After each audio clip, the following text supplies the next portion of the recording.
Hello बच्चों, आइए इस प्रश्न को पढ़ते हैं। बर्नौली प्रमेय के अनुसार एक समान त्रिज्या के क्षैतिज पाइप में जल का दाब एक समान रहना चाहिए, परंतु वास्तव में यह घटता जाता है, ऐसा क्यों है? आइए इस प्रश्न की मुख्य अवधारणा की चर्चा करें। मुख्य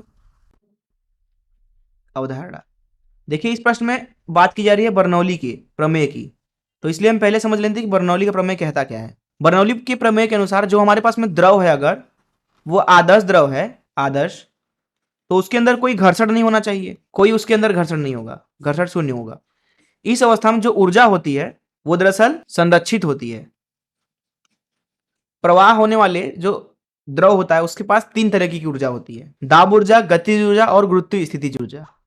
दाब ऊर्जा प्रति एकांक आयतन को P से दर्शाते हैं, गुरुत्वीय स्थितिज ऊर्जा प्रति एकांक आयतन को ρgh से दर्शाते हैं, गतिज ऊर्जा प्रति एकांक आयतन को 1/2 ρv का वर्ग से दर्शाते हैं। प्रवाह होने के साथ इनका जो योग है वो दरअसल नियतांक के बराबर होना चाहिए, मान लीजिए k के बराबर।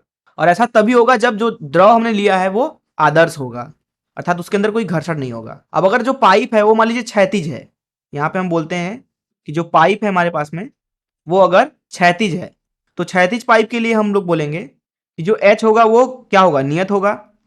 इस अवस्था में जो ρgh होगा ये पूरा पद ही नियत हो जाएगा, जिसका मतलब यह है कि तब हम लिखेंगे P धन 1/2 ρv का वर्ग, ये नियतांक के बराबर होगा।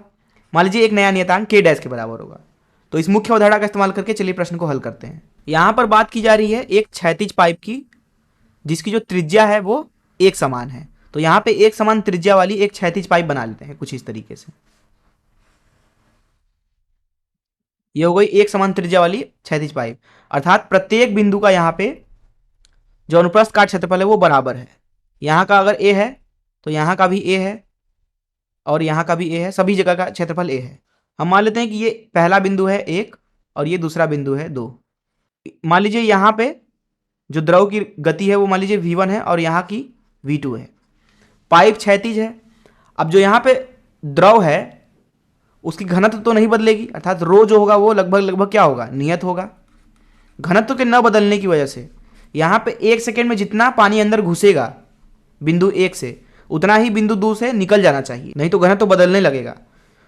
तो इसलिए हम लिखेंगे 1 सेकेंड में कितना पानी घुसेगा, v1 गुणे 1 गुणे a, और 1 सेकेंड में कितना पानी बाहर निकलेगा, v2 गुणे 1 गुणे a के बराबर, जिसका मतलब है कि v1 v2 आपस में बराबर हैं।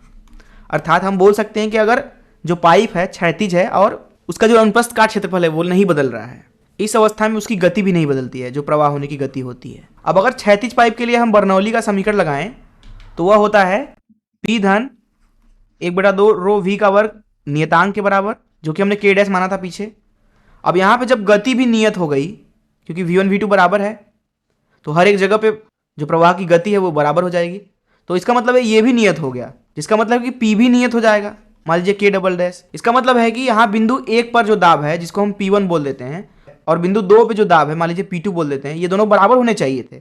लेकिन बोला जा रहा है कि यह ऐसा नहीं होता है, अर्थात ये बोल रहा है कि वास्तविक रूप में जो P1 होता है वो P2 के बराबर नहीं होता है। ऐसा क्यों है?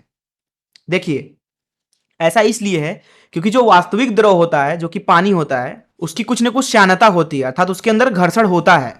अर्थात हम बोलेंगे यहाँ पे कि घर्षण इसके अंदर शून्य के बराबर नहीं होगा। अब क्योंकि घर्षण शून्य के बराबर नहीं है, इसलिए जब यहाँ द्रव जो है एक बिंदु से घुसेगा तो प्रवाहित होते हुए रास्ते में वो घर्षण की वजह से अपनी ऊर्जा खोता जाएगा।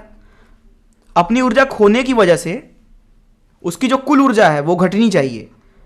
अब जो बर्नौली का प्रमेय है P धन ρgh धन 1/2 रो v का वर्ग, ये दरअसल नियतांक के बराबर होता ही तब है जब ऊर्जा नियत हो, लेकिन ऊर्जा घटेगा तो ये k का मान भी घटेगा, जिसका मतलब है कि ये जो पूरा पद है ये पूरा घटना चाहिए।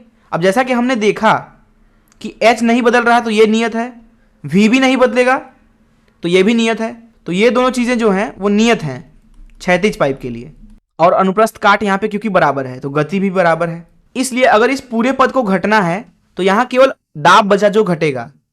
यही कारण है कि वास्तविक रूप में जो दाब होता है वो घट जाता है, अर्थात यहाँ पे जो P2 होगा वो कम होगा P1 से, और इसका कारण है ऊर्जा क्षय, क्योंकि घर्षण की वजह से ऊर्जा क्षय तो होगा ही। तो इसलिए हम यहाँ पे लिखेंगे ये जो पूरा पद है यहाँ पे ये दरअसल नियतांक के बराबर नहीं होगा और न ही दाब नियतांक के बराबर होगा। मैं आशा करता हूँ कि आपको इस प्रश्न का हल जरूर समझ में आया होगा। धन्यवाद।